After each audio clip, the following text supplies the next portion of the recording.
Mr. Blazer, thanks so much for taking the time. I appreciate it. Sure, my pleasure. I'd like to talk to you about your career a bit. Why law? Why criminal defense? Well, my dad was an attorney, and he had a lot of law books with transcripts in them. He practiced in the 30s and 40s. And so I would sit down and read those books, and I read the transcripts from trials, and it was just really excited me. My brother's a lawyer. He's passed away now, but he was a lawyer as well. So it was kind of a natural thing for me to go into. So it was kind of preordained. Now, like many defense lawyers, you were a prosecutor first. Why was it Correct. important for you to go down that road?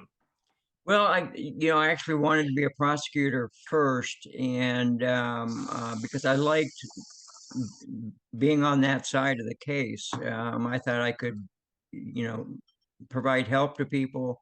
And I was always very interested in defendants in terms of what their story was. And I was always willing to listen to the other side and say, maybe if there's a defense here, I'll listen to you, to anything you say. So I wasn't the hardest nosed prosecutor in the world at all. I was pretty open to the other side. And then after I went into a DA's office in Contra Costa County, which is in the Bay Area, San Francisco Bay Area. And I was doing some political type cases, and I got hired by the California Fair Political Practices Commission as their director of enforcement. And I did that for 6 years. And that was incredibly boring, quite frankly, because they didn't have any criminal remedies. They just had administrative remedies. And we were governed by a panel of political appointees. And it just wasn't very satisfying at all. It really wasn't being a prosecutor. So I left there and decided to become a defense attorney. And I've enjoyed my work as a defense attorney, and I like the freedom it gives me. And I like going to trials and kind of taking pot shots at the other side. I mean, that's the fun part of cross-examination that has always been fun for me. Now, you were always, since the inception, a well-regarded lawyer, obviously, a well-known lawyer, and then in the early 90s, you became a really well-known lawyer. Yeah. How were you recruited to join the Dream Team, as it came to be known? Well, Barry Scheck, who had been hired as their DNA expert at the preliminary hearing, he and I had been on a panel together, and I also knew that Bob Shapiro had looked at my profile, but had decided to hire Barry. So Barry called me right before the trial was to start and told me, he says, none of these guys know anything about DNA. Could you just come down for a couple of days and just kind of be company for me? And I stayed 3 years. What was the state of DNA at that point? DNA was really very early on, and back then, in OJ's case, there were 5 different DNA testing methods in use at that time. None of them are being used these days. It's much better. But we had 5 different total methodologies to possibly challenge, and so that's kind of what I thought was going to happen when we went down there, because they were all new technologies, and they a lot of them had not been admitted in court in California anyway before. So we thought we need to challenge all of these methods to see if they're scientifically acceptable, and that would be something that we would have done in a month or two before the actual trial started. So Barry and I were talking after they brought me on board, and Barry said, "Why don't we just waive our DNA admissibility hearings and just go right into the trial?" And he scared the hell out of me because I'm used to litigating all these admissibility issues. And that's what I had been preparing for, because of all my other DNA work. So finally, I agreed with him. I said, "Hey, let's do it." And so we went right to trial, and we really caught the prosecution off guard because they were expecting to have another month delay while we litigated the admissibility of the DNA. But we decided, hey, let's waive that because in this particular case, we didn't think we had a chance of winning on the admissibility questions because it was too high profile. We didn't think Judge Ito was going to throw out the DNA there was too much DNA as well. So we took a calculated risk and decided not to challenge it. And so we would challenge each individual item that was tested and bring out problems with those items. And it seemed to work. Alan Dershowitz, to whom I've spoken, had described to me that the team functioned as a nightmare, not a dream. How well did the team function in your view? Well, just let me back up a second. Alan Dershowitz was my first year law professor at Harvard, and I just loved it. I mean, he was the best professor, and so the fact that he came on board after me or around the time of me was really exciting for me to now get to work with him. But characterizing the defense team as a nightmare is a good way to put it. It really was a nightmare. There were so many different personalities, and everybody knew the case was going to be televised, and so everybody was doing their things to try and get on the screen. And so, yeah, there was a lot of personality conflicts, and as we got in, Lee Bailey stopped talking to Bob Shapiro, and Johnnie took over the case. We had a meeting where Barry and I were living in a hotel that Bob Shapiro supported, and we had a meeting with OJ on the phone. And OJ said, "Look, I want Johnnie to be my quarterback. Bob, you can be the coach, but I want Bob or Shapiro or Cochran to be my quarterback." And at that point, we moved all of our stuff, all of Barry and my stuff, from Bob Shapiro's hotel to Johnnie's hotel, and stayed there. So it was, we had a lot of fights during all that process, but it worked out okay. I mean, we didn't fight in the courtroom, but we had a lot of tussles throughout. What was the most memorable part in your recollection? Well, the most memorable part for me, and I mean, there were a lot of memorable parts, but there was one incident where we were trying to get the Furman tapes admitted from Laura McKinney. She was a writer and had interviewed Mark Furman, and we tried to get those tapes admitted. Ito refused to let them in, but he did agree to play the tapes for everybody other than the jury in the courtroom. And what really kind of boggled my mind was that all of the Caucasians, including me, were just totally outraged at the things that he was saying about African Americans and Hispanics. And I mean, it was just outrageous. But all of the Black correspondents in the audience were saying, hey, that's what we live with. I mean, we weren't surprised at any of that stuff. So I found that just fascinating. But there were so many other moments as well when OJ tried on the gloves. I was in charge of gloves, and I had actually tried on the gloves back in the jury room without any latex gloves underneath. and they were actually very tight on me. And OJ has very big hands, and so we kind of thought that they might not fit, but we didn't want to take a chance. I mean, because that would have blown the whole case if they fit. Well, this was, while we were contemplating that, Lee Bailey went over and talked to Chris Darden and said, "Hey, why don't you have OJ try on the gloves?" And he did. And Darden had OJ try on the gloves, and that was a huge turning point. And that was a great moment. That was exciting. What was the reason for the acquittal, in your opinion?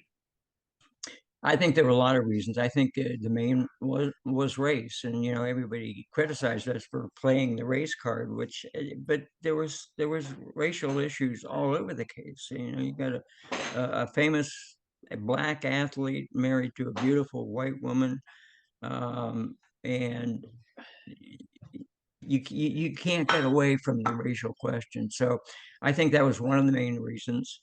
I think one of the other reasons was how we were able to basically challenge a lot of the DNA results, and we felt pretty strongly that the cops had played with the evidence, and that some of the results were just not credible. So we attacked everything on the DNA, and so I think that was important as well. But another big factor was the length of the trial. It went on for almost a year, and I think the jury was just exhausted. And so, I expected the jury to be out for several weeks. Well, we came home, and we got a call that night. The jury's back with a verdict, and so we flew back down to LA and for the verdict. They took less than 4 hours to deliberate, and we got the not guilty verdict. You were the only lawyer on the case to represent OJ in both the criminal and civil trials. Yeah, it makes me the only attorney in the world who's both won and lost the Simpson case. Why did you decide to come back for the civil case? Because I agreed to work on the civil case. I was the only one really of the forensic experts to agree to work on the civil case. Barry didn't want to do it. Peter Neufeld, they didn't want to do it. They were tired of California, wanted to go back to New York. So I agreed to do it, and actually I lived at OJ's for that year in Cato's room, and so I had a lot of free time with OJ, and got to know him pretty well. What was OJ like as a client? He was actually very intelligent, very sharp. He would give us notes. Why don't you ask this? Why don't you ask that? And give us kind of outlines and things. And he was very sharp as a client. Now, there's one story that I can tell you because it's been written about. OJ very much wanted to testify in the criminal case, and what we did was, myself and Sean Chapman, one of the other attorneys in Johnny's firm, we hired a couple of female attorneys, very aggressive female attorneys from the Bay Area, and brought them down to cross-examine, do a mock cross-examination of OJ, and they just tore him apart. And it wasn't like he didn't admit anything incriminating at all. He's always denied involvement in the homicides. But because of all the baggage that he had from the earlier incidents with Nicole, they just absolutely tore him apart. And so we convinced OJ, don't testify, you don't need to, and you shouldn't. Unfortunately, he had to testify in the civil case, and that didn't work out very well at all, just because he's got a very strong ego, and he wants to kind of explain everything to everybody, which is not a good thing for a client to do if you've got baggage. but it happened. So we went into the civil case pretty much expecting to lose it, because it was tried in Santa Monica rather than downtown LA. And we had a totally different jury from the criminal case. So we just, it was just a matter of what damages were going to be, in my view anyway. We didn't expect to win it. In recent years, decade or so, there has been renewed interest in the case, the 30-year anniversary. Why do you think this case holds up so well in the perception of the public? Folks are interested in this case for years and decades after the verdict, and I presume will be for some time. Well, it had everything. I mean, it had celebrity, it had racial issues. Um, I mean, I still see myself in TV interviews, after 30 years, and um, and I'm still being interviewed by people about the case. It just seems it's the kind of case that just has a lot of sex appeal, if you will, in terms of what it stood for and what the result was. A lot of people have a lot of negative feelings about the results. A lot of people have positive feelings. So it was a very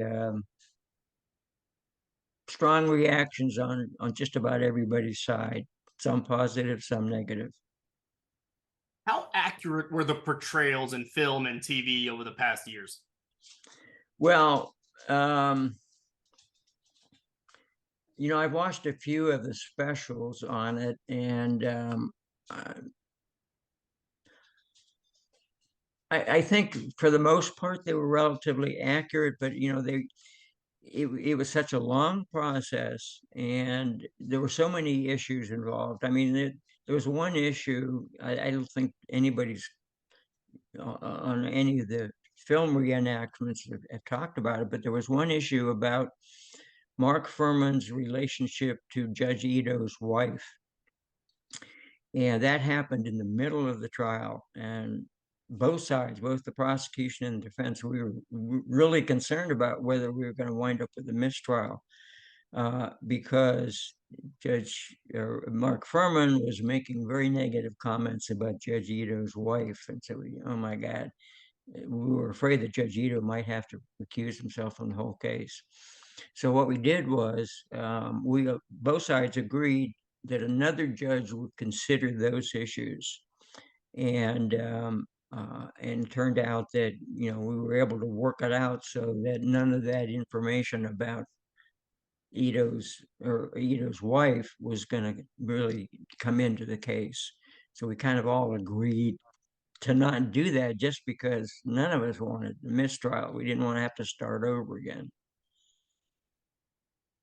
Do you think that OJ, as some have suggested, suffered more from the acquittal than most other defendants do?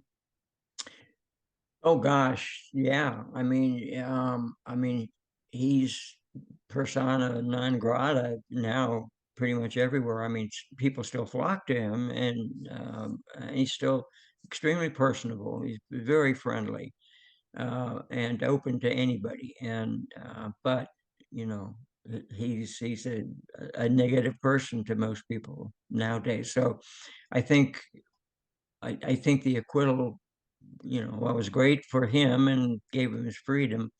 Um, you know, I think it ruined his life, really.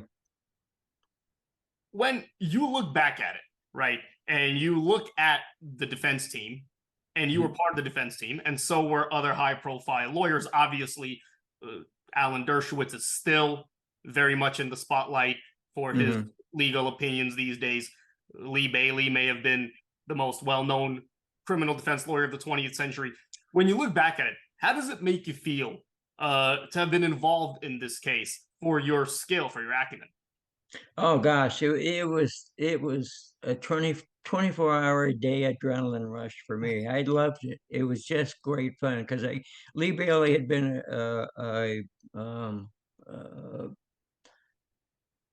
I really wanted to meet Lee because I really admired his career. I thought he's a tremendous attorney. I hadn't known Johnnie from before, but he turned out to be just a sweet guy. Unfortunately passed away, but Lee and I wound up working on Lee's book. And so I got very close to Lee. There was one situation because we were concerned about Lee's drinking, and um, Johnnie asked me to spend a lot of time with Lee, which I did, to try and make sure he was going to be okay. And it turned out he was. I told Johnnie, I think he's going to be fine. And there were a couple of witnesses that Lee did that I didn't think he did a very good job with. But with Mark Furman, I think that was the best cross-examination I've ever seen in my career. I thought it was just terrific. So turned out very good. And I'm sorry that he passed away. That was fairly recent, but he was a great guy. He was a great guy. Let's talk about some issues related to the case. Are cameras in the courtroom a good idea? I think so. I think that's in the fact that the federal courts don't allow them. I think is very bad. I think it's very important to have not have the kind of filter that the media puts on things, so that people can actually see what happens. I think most people are going to find it very boring. I mean, in the Trump trials that are coming up, at least the Georgia one's going to be televised, and I think people are going to find it very boring, quite frankly, because doing trials, there's a lot of excitement, but there's a lot of dead time as well. But I think court cameras are essential to be in the courtroom. And I read an article about right after OJ was televised, the Menendez trial, the retrial, came up. I think it was just a year or so later, and the judge ruled that it wasn't going to be televised at all. The first one had been, but not the second one. So I think that was unfortunate. So I think to that extent, having OJ televised probably turned some people off on TVs in the courtroom. But I think it's a great way for people to see what happens in our justice system. Does the presumption of innocence exist in No, practice? no, no, no, it doesn't. This is such a hard issue for defense attorneys. We all have our favorite phrases that we use in front of juries and stuff. But no, I don't think it works, quite frankly. I think a lot of it is just personality. If the jury likes the defendant, I think you win the case. If they don't like the defendant, you lose the case. And I think that's unfortunate. But I think it's very difficult for juries to really accept the concept of beyond a reasonable doubt. I think it's too difficult. Your career, for most people, representing O.J. Simpson would be representing the most hated defendant that particular lawyer has represented. For you, that may not be the case, which is why your career is so unique. You also represented the Unabomber, Ted Kaczynski. Correct. Tell me about that. Well, that was another case where litigating the DNA evidence was going to be totally useless because there's no court was going to let him go. It was too serious a case. So I did my best, and I made my presentation, and I filed my paperwork, and the judge just didn't really listen to any of the DNA evidence. And the DNA evidence was not there wasn't that much DNA evidence in Kaczynski as there was in OJ. There was a ton of DNA in OJ, but there wasn't that much in Kaczynski. But I did my best to try and attack it. And again, it was still at the very early stages of DNA technology. So, but we just didn't have a whole lot of hope that we were going to do anything other than get him some kind of a plea bargain to save his life. And sometimes, sometimes that's a win. And a lot of people talk about, well, what's your win and loss record? And I say, well, in the Unabomber, I consider that a win. We saved his life. He went to prison forever, but we saved his life. So the other side might also say, well, yeah, we won the case, but that's why I hate it when attorneys talk about their win and loss records, because it's just totally meaningless in my view. These high profile cases must be so difficult. The relationship between the media and the court system necessarily creates so many issues, whether it's obviously creating an issue with the jury or creating an issue with the general public. What is your view on that? Any kind of a high profile case is going to draw media attention, and so it is what it is. And obviously, I don't think there should be any restrictions on it at all. So if you have a case that's people are interested in, it's going to be reported on by the media, and that's one of the reasons why I think they should be televised, so that you can kind of take the media out of it in a sense. And if people really want to watch, they can, and they can see it as it happens, rather than having been filtered by somebody who has obviously some biases. I mean, they all do, and that's okay.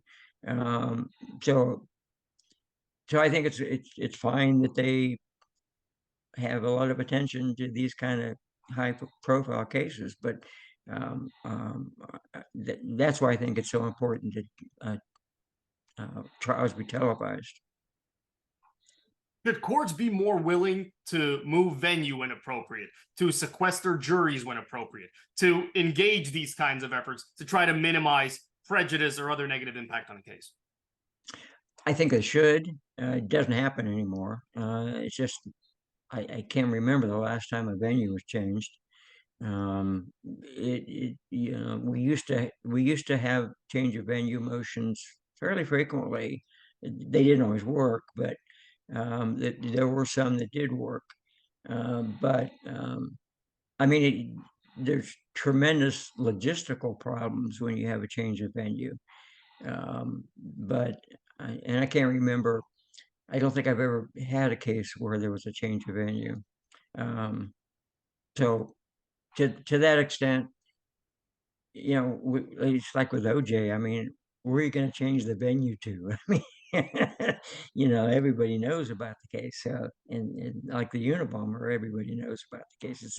So it's kind of pointless to worry about a change of venue in that kind of a situation. But anytime you have a case, it's in a small area, a localized area, and everybody seems to know about the case, and they have connections to people that were involved in the case. I mean, that's a good situation where, maybe the case should be held somewhere else. But for all intents and purposes, I don't think we see change of venue motions granted anymore, really. Want to talk to you lastly about the Phil Spector case. You were a defense lawyer on the Phil Spector case. Why and how did you get involved in that case? Basically, I got involved in that case because I'm trying to remember who brought me into that. I think Bob Shapiro was involved at some point, and Bob and I got along pretty well. I can't remember whether he brought me into it or whether Linda Bodden brought me into it. Linda Bodden is Michael Bodden's wife, and she was one of the attorneys on the case. So one of those two people brought me into it, and obviously because Michael had worked on OJ, and Henry Lee had worked on OJ and worked on Spector as well. So I think that's how I got into it. As it relates to OJ, because of this whole Kardashian thing, there is so much interest in the case. I would assume back then that was probably the furthest thing from your mind. I'm assuming you didn't know much about these people. How funny is that to you, just as something that may pique your interest? Oh, I think it's a scream. I mean, I got to know Bob Kardashian pretty well, but we never met any of his kids at all. So now that they're adult stars as well, I think it's fascinating, but it's kind of not relevant to anything. But I think it's kind of funny. I mean, yeah, Hollywood and LA are very interesting places, to be sure. So you still practice now, and you still represent clients. What kind of work do you generally do? What does the future hold for your work? Well, right now I'm kind of limiting myself to DNA cases, and I have one trial that's scheduled to go in the next month or so. And I've just been retained on another case to look at a conviction that's already occurred. And there's another homicide case in one of our outer counties that I'll probably be involved in as well. And those are the kind of cases that are fun for me because I know the DNA stuff. I mean, I I had my first DNA case in 1990, and it was the first case in California where DNA was an issue. So I told my judge, I said, I don't know anything about DNA. Please give me 6 months and so I can learn it. And he gave me 6 months, and I hired an expert and spent a lot of time with this expert. And you find out in the law that once you do one case, you become an expert. So, so it worked for me, and it was kind of my entry into some of these other cases. Mr. Blazer, I want to thank you for your time, for taking the time to do this. Thank you so much. Okay, you bet. Good luck to you.